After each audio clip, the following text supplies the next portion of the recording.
ಓಂ ಶ್ರೀ ಮಂಜುನಾಥಾಯ ನಮಃ. ಪರಮ ಪೂಜ್ಯ ಕಾವಂತರ ಹಾಗೂ ಮಾತೃಶ್ರೀಯಮ್ಮನವರ ಕೃಪಾಶೀರ್ವಾದದೊಂದಿಗೆ ಅವರನ್ನು ಸ್ಮರಣೆ ಮಾಡಿಕೊಳ್ಳುತ್ತಾ ಶ್ರೀ ಕ್ಷೇತ್ರದ ಬಗ್ಗೆ ಹಾಗೂ ಪೂಜ್ಯ ಕಾವಂತರ ಬಗ್ಗೆ ಒಂದೆರಡು ಅನಿಸಿಕೆಗಳನ್ನು ಹೇಳಲಿಕ್ಕೆ ಬರ್ತಾ ಇದ್ದೇನೆ. ಸುಮಾರು 18 ವರ್ಷಗಳ ಹಿಂದೆ ಸುಳ್ಯದಲ್ಲಿ ಯೋಜನೆ ವತಿಯಿಂದ ಒಂದು ಮಧ್ಯವರ್ಜನ ಶಿಬಿರ ನಡೆಯಿತು. ಈ ಒಂದು ಶಿಬಿರದಲ್ಲಿ ನಾವು ಸ್ವಯಂ ಸೇವಕರಾಗಿ ಭಾಗವಹಿಸಿ ಇದರ ಒಂದು ಮಹತ್ವವನ್ನು ತಿಳಿದು ಆಕರ್ಷಿತರಾಗಿ ನಾವು ಕೂಡ ಒಂದು ಸಂಘವನ್ನು ಕಟ್ಟಬೇಕೆನ್ನೋ ಉದ್ದೇಶದಿಂದ ಒಂದು 13 ಜನರ ಒಂದು ತಂಡವನ್ನು ಶ್ರೀ ಕಾಡೇರಿ ಎಂಬ ನಾಮಕರಣದೊಂದಿಗೆ ಸ್ವಸಹಾಯ ಸಂಘವನ್ನು ಪ್ರಾರಂಭಿಸಿದೆವು. ಇದರಿಂದ ಹಂತ ಹಂತವಾಗಿ ನಾವು ಬೇರೆ ಬೇರೆ ಯೋಜನೆಗಳ ಮಾರ್ಗದರ್ಶನದೊಂದಿಗೆ ಇದರಲ್ಲಿ ನಡೆಯುವಂಥ ಒಳ್ಳೆಯ ವಿಷಯಗಳನ್ನು ತಿಳಿಸುತ್ತಾ ನಾವು ಕೂಡ ತುಂಬ ಅಭಿವೃದ್ಧಿಯಾಗಿ ಇತರರಿಗೆ ಕೂಡ ಇದರ ಮಾರ್ಗದರ್ಶನ ನೀಡುವಂತ ಬಂದಿದ್ದೇವೆ. ಮುಖ್ಯವಾಗಿ ನಾವು ಸ್ವಉದ್ಯೋಗದ ಬಗ್ಗೆ ನಾವು ಈಗಾಗಲೇ ಒಂದು ಟೈಲರಿಂಗ್ ಅಂಗಡಿ ಕೂಡ ಮಾಡ್ತಾ ಇದ್ದೇವೆ. ಇದಕ್ಕೆ ಕೂಡ ಬೇರೆ ಬೇರೆ ರೀತಿಯಲ್ಲಿ ಯೋಜನೆಯ ವತಿಯಿಂದ ನಾವು ಸಾಲವನ್ನು ಪಡೆದು ಅಭಿವೃದ್ಧಿಯಾಗಿದ್ದೇವೆ. ಅದೇ ರೀತಿ ನಮಗೆ ಮನೆ ಕಟ್ಟುವ ಸಂದರ್ಭದಲ್ಲಿ ನಮಗೆ ಒಂದು ಹಣದ ಅವಶ್ಯಕತೆ ಇದ್ದಾಗ ಇತರ ಬ್ಯಾಂಕ್ಗಳಲ್ಲಿ ನಮಗೆ ಯಾವುದೇ ರೀತಿಯಲ್ಲೂ ಸಾಲ ಪಡೆಯುವಂಥ ವ್ಯವಸ್ಥೆ ಇರಲಿಲ್ಲ. ಯಾಕಂದರೆ ಅದಕ್ಕೆ ಬೇಕಾದ ದಾಖಲೆಗಳು ಬಹಳಷ್ಟು ಇರುವ ಕಾರಣ ನಮಗೆ ಅದು ಕಷ್ಟಕರವಾಗಿತ್ತು. ಈಗ ಯೋಜನೆಯಿಂದ ಇದರ ಬಗ್ಗೆ ಒಂದು ನಮಗೆ ಮಾಹಿತಿ ಸಿಕ್ಕಿದ ಪ್ರಕಾರ ನಾವು ಸಾಲದ ಅರ್ಜಿಯನ್ನು ನೀಡಿ ಇದರ ಮುಖಾಂತರ ನಾವು ಸ್ವಗೃಹದ ಬಗ್ಗೆ ಲೋನನ್ನು ಪಡೆದು ಮನೆಯನ್ನು ಕೂಡ ನಿರ್ಮಾಣ ಮಾಡಿದ್ದೇವೆ. ಯಾಕಂದರೆ ಇವತ್ತು ಮನೆ ಇದುವರೆಗೆ ಬೇಕು ಅಂತಾದರೆ ನನಗೆ ಯೋಜನೆ ಮುಖಾಂತರ ಪಡೆಯುವಂಥ ಒಂದು ಲೋನಿಂದಾಗಿ ನಾವು ಮನೆಯನ್ನು ಕಟ್ಟಿದ್ದೇವೆ. ಮತ್ತೆ ಬೇರೆ ಬೇರೆ ರೀತಿಯಲ್ಲಿ ನಾವು ಬಹಳಷ್ಟು ಅಭಿವೃದ್ಧಿಯನ್ನು ಕೂಡ ಹೊಂದಿದ್ದೇವೆ. ಒಕ್ಕೂಟದ ಒಂದು ಅಧ್ಯಕ್ಷರಾಗಿ ಕೂಡ ಸೇವೆಯನ್ನು ಮಾಡಿ ಯೋಜನೆ ಮುಖಾಂತರ ಬರುವಂಥ ಕೆಲವು ವಿಷಯಗಳ ಜೊತೆಗೆ ನಾವು ಸೇರಿಕೊಂಡು ಬಹಳಷ್ಟು ಅಭಿವೃದ್ಧಿಯನ್ನು ಪಡೆದಿದ್ದೇವೆ. ಎಷ್ಟೋ ಜನಗಳನ್ನು ಕೂಡ ನಾವು ಈ ಯೋಜನೆಗೆ ಸೇರಿಸಿಕೊಂಡು ಅವರು ಕೂಡ ಏನು ಗೊತ್ತಿಲ್ಲದಂಥ ಸದಸ್ಯರು ಕೂಡ ಇವತ್ತು ಬ್ಯಾಂಕಿಗೆ ಹೋಗಿ ಹಣ ಕಟ್ಟುವಂಥ ಅಥವಾ ಬ್ಯಾಂಕಿನ ವ್ಯವಹಾರ ಮಾಡುವಂಥ ಒಂದು ಸೇವೆಯನ್ನು ಅವರು ಕಲ್ಪಿಸಿಕೊಂಡಿದ್ದಾರೆ. ಇದಕ್ಕೆ ಕೂಡ ನಾವು ತುಂಬ ಪೂಜ್ಯರಿಗೆ ನಾವು ಋಣಿಯಾಗಿದ್ದೇವೆ. ಅಲ್ಲದೆ ನಮ್ಮ ಪರಿಸರದಲ್ಲಿ ಕೂಡ ನಾವು ಕ್ಷೇತ್ರದ ಧರ್ಮಸ್ಥಳದ ಒಂದು ಸ್ಥಳದಲ್ಲಿ ಕೂಡ ನಾವು ಇಲ್ಲಿ ವ್ಯಾಪ್ತಿಯಲ್ಲಿ ವಾಸ ಮಾಡ್ತಾ ಇದ್ದೇವೆ. ಇದು ನಮಗೆ ಒಂದು ಸೇವೆ ಮಾಡಲಿಕ್ಕೆ ಕೂಡ ಯೋಜನೆ ಮುಖಾಂತರ ನಮಗೆ ಒಂದು ಒಳ್ಳೆ ರೀತಿಯಲ್ಲಿ ಅವಕಾಶ ಸಿಕ್ಕಿದಂತಾಗಿದೆ. ಇನ್ನೊಂದು ವಿಚಾರ ಅಂದರೆ ಈಗಾಗಲೇ ಸ್ವಸಹಾಯ ಸಂಘದಲ್ಲಿ ಬಹಳಷ್ಟು ಮಂದಿ ಸಾಲವನ್ನು ಪಡ್ಕೊಂಡಿದ್ದಾರೆ.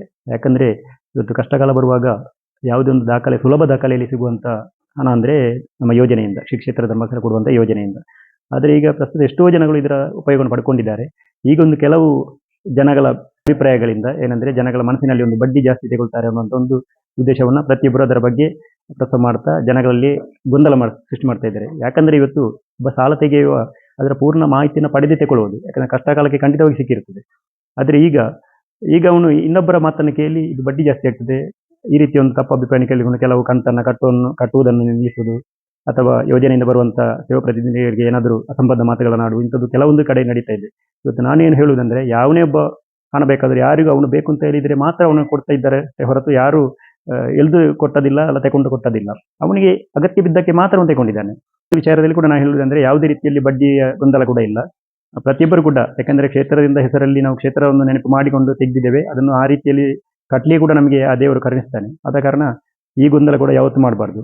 ಅಲ್ಲದೆ ಸುರಕ್ಷದಲ್ಲಿ ಅದೊಂದು ಎರಡು ಮಾತು ಹೇಳ್ತೇನೆ. ಅಂದರೆ ಸುರಕ್ಷದಲ್ಲಿ ಕೂಡ ಎಷ್ಟೋ ಜನರಿಗೆ ಆಸ್ಪತ್ರೆ ದಾಖಲಾಗುವಾಗ ಪ್ರಥಮವಾಗಿ ಬರುವುದೇ ಸಂಪೂರ್ಣ ಸುರಕ್ಷದ ಬಗ್ಗೆ. ಇದರಿಂದ ಕೂಡ ಬಹಳಷ್ಟು ಜನ ಉಪಯೋಗ ಪಡ್ಕೊಂಡಿದ್ದಾರೆ. ಇದು ಕೂಡ ಇಂಥ ಎಷ್ಟೋ ನಿರ್ದೇಶನಗಳಿದೆ. ಯಾಕಂದರೆ ಇವತ್ತು ನಮಗೆ ಒಂದೆರಡು ಹೇಳಿದರೆ ಮುಗಿಯುವಂಥ ವಿಷಯ ಅಲ್ಲ, ಸುಮಾರಿದೆ.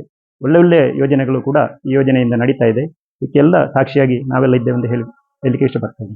ಇನ್ನೊಂದಂದರೆ ಪೂಜ್ಯರ ಒಂದು ಒಳ್ಳೆಯ ನಿರ್ದೇಶನ ಅಂದರೆ ಯಾವುದೇ ಒಂದು ದೇವಸ್ಥಾನಗಳಾಗಲಿ ಅಥವಾ ಭಜನಾ ಮಂದಿರಗಳಾಗಲಿ ಯಾರೇ ಒಂದು ಕಮಿಟಿಗೆ ಹೋಗಿ ಒಂದು ಧನಸಹಾಯವನ್ನು ಕೇಳಿದರೆ ಅವರು ಯಾವುದೇ ಒಂದು ಅದರ ಬಗ್ಗೆ ಸಂಶಯ ಪಡದೆ ಕೂಡಲೇ ಆ ಒಂದು ಅವರು ಏನು ಮನಸ್ಸಿಗೆ ಬಂದಿದೆ ಆ ಒಂದು ಮೊತ್ತವನ್ನು ಆ ಕ್ಷೇತ್ರಗಳಿಗೆ ಅಥವಾ ಭಜನಾ ಮಂದಿರಕ್ಕೆ ನೀಡುತ್ತಾ ಬಂದಿದ್ದಾರೆ. ಇದು ಸಾಧಾರಣ ಇಂದು ರಾಜ್ಯದಲ್ಲಿ ಆಗಿರೋದು ಎಲ್ಲಿ ಕೂಡ ಎಲ್ಲರಿಗೂ ಗೊತ್ತಿರುವಂಥ ವಿಷಯ. ಆದರೆ ಈ ಒಳ್ಳೆಯ ವಿಷಯವನ್ನು ಯಾರು ಕೂಡ ಪ್ರಸ್ತಾವ ಮಾಡ್ತಾ ಇಲ್ಲ. ಅಲ್ಲಿ ಏನು ಕೆಲವು ತಪ್ಪುಗಳನ್ನು ಹೇಳ್ತಾರೆ, ಇದನ್ನು ಮಾತ್ರ ಜನಗಳಿಗೆ ಹೇಳಿ ಕೆಲವರು ತಪ್ಪು ಸಂದೇಶನ ಕೊಡ್ತಾ ಇದ್ದಾರೆ. ಅಲ್ಲದೆ ಇನ್ನೊಂದು ವಿಷಯ ಏನಂದರೆ ಕ್ಷೇತ್ರದ ಬಗ್ಗೆ ಒಂದು ಈ ಕೆಲವು ಸಮಯಗಳಿಂದ ಕೆಟ್ಟ ದುರುದ್ದೇಶದಿಂದ ಒಂದು ಅಭಿಪ್ರಾಯ ಬಂದಿದೆ. ಅಂದರೆ ಬಹಳಷ್ಟು ಬೇರೆ ಬೇರೆ ಗೊಂದಲಗಳು ಸೃಷ್ಟಿ ಮಾಡಿದ್ದೇವೆ. ಈಗ ನಾವು ಕೂಡ ಹೇಳುವುದು ಏನಂದರೆ ಅದು ಯಾವುದೇ ಉದ್ದೇಶ ಆಗಿದ್ದರೂ ಸತ್ಯತೆ ತಿಳಿಬೇಕು. ಯಾಕಂದರೆ ಇದರಲ್ಲಿ ಕೆಲವೊಂದು ದುಷ್ಟ ಜನರ ಸಾಹಸದಿಂದ ಈ ರೀತಿ ಬಂದಿದ್ದ ಗೊತ್ತಿಲ್ಲ. ಅದರಲ್ಲಿ ಏನು ನಡೀತಿದ್ದು ಅದಕ್ಕೆ ಸರಿಯಾದ ಒಂದು ಸಾಕ್ಷಿ ಅದು ನಿಜ ಸ್ವರೂಪ ಗೊತ್ತಾಗಬೇಕು. ಆದರೆ ಇದರಲ್ಲಿ ಪೂಜ್ಯರು ಹಾಗೂ ಆ ಕ್ಷೇತ್ರದ ಬಗ್ಗೆ ಇರುವಂಥ ಏನು ತಪ್ಪು ಕಲ್ಪನೆ ಇದೆ ಅದರಿಂದ ಹೊರಗೆ ಬರಬೇಕು. ಕ್ಷೇತ್ರದ ಪಾವಿತ್ರ್ಯತೆ ಯಾವತ್ತೂ ಕಡಿಮೆ ಆಗಬಾರ್ದು. ಪೂಜ್ಯ ಕಾವಂದರ ಇದುವರೆಗೆ ನಡೆದ ಒಳ್ಳೆಯ ಕೆಲಸ ಏನಿದೆ ಅದು ಇನ್ನು ಮುಂದೆ ಉತ್ತಮ ರೀತಿಯಲ್ಲಿ ನಡಿಬೇಕು. ಇದರೊಟ್ಟಿಗೆ ನಾವೆಲ್ಲ ಸೇರಿಕೊಳ್ತೇವೆ ಅಂತ ನಾವು ಮಾತನ್ನು ಕೂಡ ಈ ಸಂದರ್ಭದಲ್ಲಿ ಹೇಳ್ತೇವೆ. ಮತ್ತೆ ಈ ಕ್ಷೇತ್ರ ಮುಂದೆ ಹೇಗೆ ಬೆಳಗಿದೆಯೋ ಅದರಿಂದ ಇನ್ನೂ ಉತ್ತಮ ರೀತಿಯಲ್ಲಿ ಬೆಳಗಬೇಕು. ಪೂಜ್ಯ ಕಾವಂದರ ಆ ಮಾತೃಶ್ರೀಯಮ್ಮನವರ ಒಂದು ಸೇವೆ ನಿರಂತರವಾಗಿ ಜನಗಳ ಮುಖಾಂತರ ನಡಿಬೇಕು ಅನ್ನೋಂಥ ಮಾತನ್ನು ಕೂಡ ಈ ಸಂದರ್ಭದಲ್ಲಿ ಹೇಳಲಿಕ್ಕೆ ಇಷ್ಟಪಡ್ತೇನೆ.